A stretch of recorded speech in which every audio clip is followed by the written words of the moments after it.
Very good morning to our RANsquawk listeners. Welcome to the European Rundown for Wednesday, the 27th of October 2010. Just come up to around 10:30 now here in London. A quick check round the markets. We do have a case of lower stocks as well as lower fixed income today in terms of focusing on Bund futures. A bulk of that price action to the downside coming around the open, where stop-loss selling was attributed to the heavy downtick, with the bulk of that volume coming in the first half an hour of trade.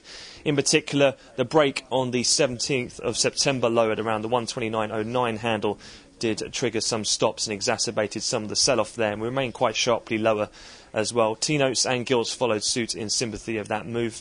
Equities, though, they're also lower. A bit disappointing earnings results out of likes of German component SAP and also BBVA of the Euro stocks.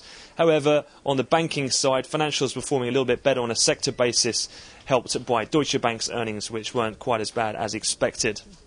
Elsewhere, in terms of other news flow, the Aussie's looking pretty weak across the board. Aussie dollar down around 125 pips at last check.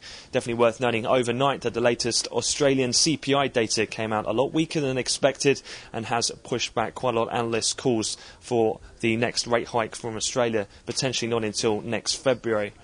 Elsewhere as well, one thing to note for when the US comes in, potentially further comments and more attention towards quantitative easing from the Federal Reserve. This time, the Fed watcher, John Helsenrath of the Wall Street Journal, has said that the Fed will embark on a more measured approach, is the wording he used. So not quite as aggressive as such as the calls we've heard from Goldman Sachs, who have gone for the likes of 2 trillion and 4 trillion. Again, the Wall Street Journal reporting that the Fed in early November will do QE or extend their quantitative easing program, but with a more even hand and a more cautious approach.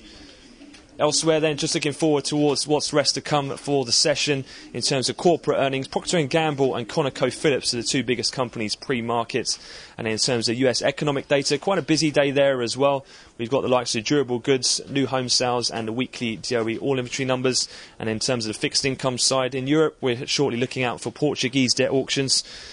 And then also from the US, to have 35 billion in a 5-year note auction, usual time. That'll be 6 in London and midday in Chicago.